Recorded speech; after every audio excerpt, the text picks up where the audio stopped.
मुझे बेचना पसंद नहीं है, मैं सेल नहीं करना चाहता।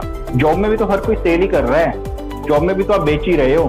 कोई अपना टाइम बेच रहा है, कोई अपना टैलेंट बेच रहा है, कोई अपना स्किल बेच रहा है, कोई अपने आइडियाज बेच रहा है। लोग पड़ोस की दुकान छोड़ करके दूर उस शॉप से अपना सामान खरीद के लाते हैं, अपने प्रोडक्ट खरीद के लाते हैं। क्यों? तो नॉर्मली ज्यादातर ऐसी सिचुएशन में क्या होता है कि एक बार तो वो कस्टमर सामान ले लेता है, लेकिन 99% उसके चांस होते हैं कि अगली बार वो नहीं आएगा। मोर देन 70% लोग इस स्टेज पर आकर के गलती कर जाते हैं। वो क्या करते हैं कि यहाँ पर अपना प्रोडक्ट बेचना लग जाते हैं। सेल्स एक ऐसी स्किल है जिसे आपको सीखना ही चाहिए। सेल्स एक ऐसी स्किल है जिसे अगर आपने एक बार सीख लिया तो आपकी जिंदगी में लाइफ टाइम आपकी ग्रोथ होना स्वाभाविक है।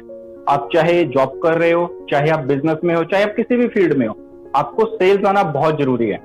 नॉर्मली आपने कई लोगों को देखा होगा, कुछ लोग कहते हैं कि मुझे सेल्स पसंद नहीं है, मुझे बेचना पसंद नहीं है, मैं सेल नहीं करना चाहता। देखिए, चाहने या ना चाहने से कुछ नहीं होता, राइट? नॉर्मली अब देखिए, बिजनेस में तो सेल नॉर्मली दिखती है। नॉर्मली हम कहते हैं कि लोग कि हम जॉब करते हैं, कि हम सेल थोड़ी करते हैं, तो बिजनेस में तो सेल दिखती है। लेकिन जॉब में भी तो हर कोई सेल ही कर रहा है। जॉब में भी तो आप बेच ही रहे हो।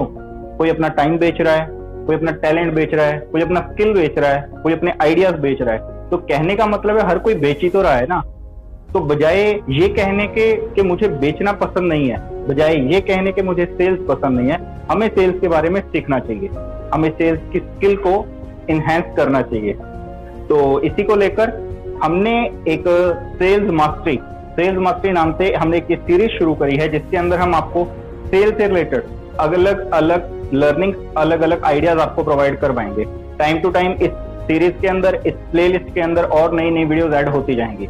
तो शुरू करते हैं आज की वीडियो।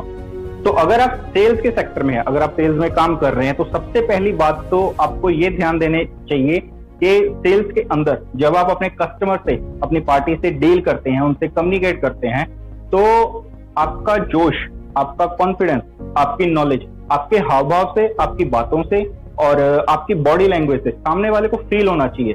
आपका एक्शन और आपके वर्ड, ये दोनों मैच होने चाहिए। और दूसरी बात ये कि कभी भी लोग किसी अनजान व्यक्ति से कुछ खरीदना पसंद नहीं करते। लोग कभी भी किसी ऐसे व्यक्ति से कुछ भी चीज नहीं खरीदते जिसको वो नहीं जानते, जो अनजान हो। लोग हमेशा अपने जान पहचान वाले से, अपने किसी दोस्त से या किसी ऐसे इंसान से खरीदना पसंद करते हैं जिसपे वो ट्रस्ट कर सकें। नॉर्मली आपने देखा होगा कि हमारी सिटी के अंदर हमारी कुछ अपनी, सबकी अपनी अपनी कुछ शॉप्स होती हैं, पेट शॉप्स होती हैं। लोग पड़ोस की दुकान छोड़ करके दूर उस शॉप से अपना सामान खरीद के लाते हैं, अपने प्रोडक्ट खरीद के लाते हैं। क्यों? क्योंकि उस कस्टमर का और उस शॉपकीपर का, उस दुकानदार का एक बॉन्ड बन चुका, और क्योंकि उस दुकानदार के ऊपर उनको ट्रस्ट है कि हाँ यार, ये बंदा सही है, ये बंदा मेरे को गलत चीज नहीं बेचेगा, ये बंदा मेरे को गलत चीज रेकमेंड नहीं करेगा।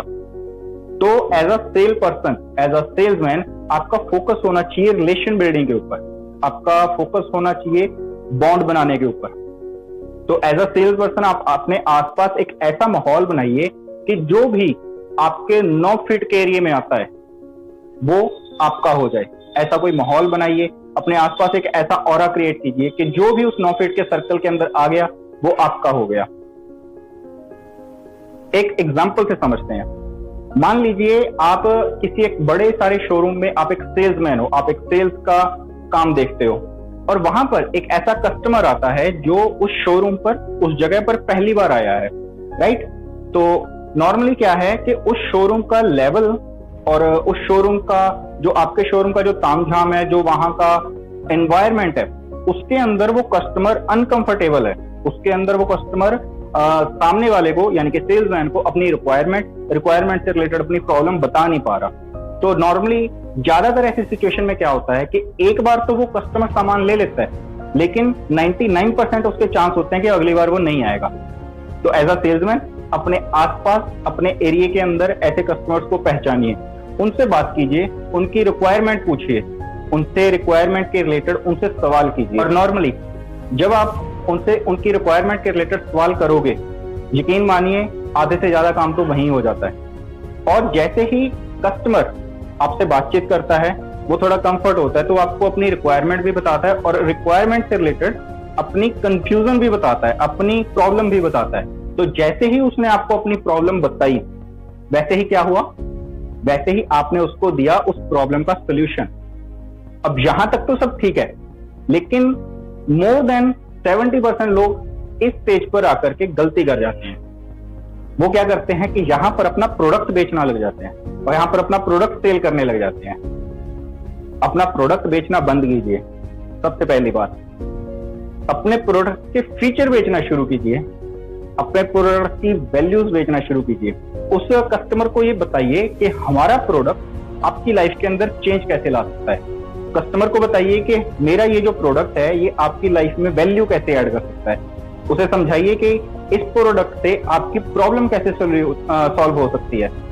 तो उस सॉल्यूशन को बेचिए, उस वैल्यू को बेचिए। और जैसे ही कस्टमर को ये समझ में आता है कि हाँ, ये पर्सन ट्रस्टवर्थी है, मैं इस पे यकीन कर सकता हूँ और ये प्रोडक्ट मेरे काम का है, ये मेरी प्रॉब्लम सॉल्व कर देगा, आपको प्रोडक्ट बेचने की जरूरत ही नहीं है। वो प्रोडक्ट अपने आप ही बिक जाएगा, कस्टमर उस प्रोडक्ट को अपने आप ही खरीद लेगा। एक एग्जांपल से समझते हैं। मान लीजिए ये आपने वॉच सेल करनी है। अब आपको ये घड़ी नहीं बेचनी, आपको इस घड़ी के फीचर बेचने हैं, आपको इस घड़ी के फायदे बेचने हैं। बेचिए। कैसे बेचोगे, आइए देखते हैं। सर ये वॉच इतनी लाइट वेट है कि आपकी रिस्ट के ऊपर, आपके हाथ के ऊपर आपको 1 ग्राम भी एक्स्ट्रा वेट फील ही नहीं होएगा। सर आप इस वॉच से अपना मोबाइल फोन उसको कंट्रोल कर सकते हो। आप इस फोन से अपने कॉल्स को, अपने मैसेजेस को रिप्लाई कर सकते हो। आप इस कॉल से इन केस अगर आप अपना मोबाइल फोन कहीं भूल गए तो आप इसी वॉच से अपने मोबाइल फोन की लोकेशन पता कर सकते हो। आप इसी वॉच से अपने मोबाइल फोन को लॉक कर सकते हो। सर मान लीजिए आप बारिश में भीग गए, आपकी ऑफिस की ड्रेस खराब हो गई, आपके ऑफिस के शूज खराब हो गए, आपका बैग गीला हो गया, आपके बैग में रखे डॉक्यूमेंट्स खराब हो गए, मगर ये वॉच एज इट इज रहेगी। आप इस वॉच को पहनिए, स्विमिंग कीजिए घंटा 2 घंटा, और जब भी आप बाहर आओ एक सूखे कपड़े से इसे साफ कर लीजिए। ये वॉच आपकी एज इट इज। आप सोचिए इन बातों से उस कस्टमर को क्या मैसेज जाएगा। अरे सर बैटरी, इस घड़ी की बैटरी के बारे में तो बताना भूल ही गया। आप एक बार इसकी बैटरी डालिए और 1 साल तक भूल जाइए, और 1 साल के बाद जब भी आप इसकी नई बैटरी लगवाओगे तो सर हमारी कंपनी के जितने भी आउटलेट्स हैं आपको वहां पर इसकी बैटरी बहुत ही इजीली और मार्केट रेट के कंपेरेबल बहुत ही कम कॉस्ट पर आपको मिल जाएगी। और अगर आप सर इसकी बैटरी हमारे से चेंज करवाते हो, हमारे ही आउटलेट से चेंज करवाते हो, तो सर ये आपको मिलेगी बिल्कुल फ्री ऑफ कॉस्ट। आप सोचिए कि इस पूरी कन्वर्सेशन में, इस पूरी बातचीत के दौरान क्या हमने कहीं भी घड़ी को सेल किया? क्या हमने कहीं भी घड़ी को बेचने की कोशिश की? लेकिन एंड ऑफ द रिजल्ट इस घड़ी के बिकने के चांसेस कितने हैं? अब आप खुद सोच कर देखिए। और मैं तो कहता हूं कि आज से, बल्कि अभी से अपने प्रोडक्ट बेचना बंद कीजिए, अपने प्रोडक्ट की वैल्यूज को, अपने प्रोडक्ट के फीचर्स को बेचना शुरू कीजिए, और एक बार बैठकर आराम से अपने प्रोडक्ट को एनालाइज कीजिए कि आपका प्रोडक्ट कस्टमर की लाइफ में क्या वैल्यू ऐड कर सकता है, आपका प्रोडक्ट कस्टमर की कौन सी प्रॉब्लम सॉल्व कर सकता है। उस प्रॉब्लम को टारगेट कीजिए और यकीन मानिए आपको प्रोडक्ट बेचने की जरूरत नहीं पड़ेगी। कस्टमर आपसे प्रोडक्ट खरीदेगा नहीं, छीन के ले जाएगा। तो इसी के साथ मिलते हैं नई वीडियो में, नई लर्निंग के साथ। तब तक खुश रहिए, स्वस्थ रहिए।